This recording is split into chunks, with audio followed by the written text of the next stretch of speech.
దేవుని నామానికి మహిమ కలుగాక. యెషయా గ్రంథము 7వ అధ్యాయము 14వ వచనంలో ఒక ప్రవచనం మనం చూసినాం. కాబట్టి ప్రభు తానే ఒక సూచన మీకు చూపును, ఆలకించుడి, కన్యక గర్భవతి కుమారుకని అతనికి ఇమ్మానుయేలును పేరు పెట్టుబడును.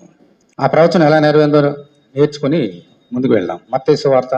యేసుక్రీస్తు జననవిధం ఎట్లనగా ఆయన తల్లి అయిన మరియ యోసేపునకు ప్రధానము చేయబడిన తర్వాత వారు ఏకము కాకమునపు ఆమె పరిశుద్ధాత్మ వలన గర్భవతిగా ఉండెను. ఆమె భర్త అయిన యోసేపు నీతిమంత్రి ఉండి ఆమెను అవమానపరచనలక రహస్యంగా ఆమెను విడనాడు ఉద్దేశించాను. అతడు ఈ సంగతులను గురించి ఆలోచించుకొంచుండగా ఇదిగో ప్రభుదూత స్వప్నమందు అతనికి ప్రత్యక్షమే, దావీదు కుమారుడైన యోసేపు, నీ భార్య అయిన మరియను చేర్చుకొనుటకు భయపడకము, ఆమె గర్భము ధరించినది పరిశుద్ధాత్మ వలన కలిగినది. ఆమె ఒక కుమారుని కనును, తన ప్రజలను వారి పాపముల నుండి ఆయనే రక్షించును గనక ఆయనకు యేసు అని పేరు పెట్టుదు అనెను. ఇదిగో కన్యక గర్భవతి కుమారుని ఆయనకి ఇమ్మానుయేలును పేరు పెట్టుదురని ప్రభు తన ప్రవక్త ద్వారా పలికిన మాట నెరవేరినట్లు ఇదంతా జరిగను. ఏం దేవుని స్తోత్రం, హల్లెలూయా.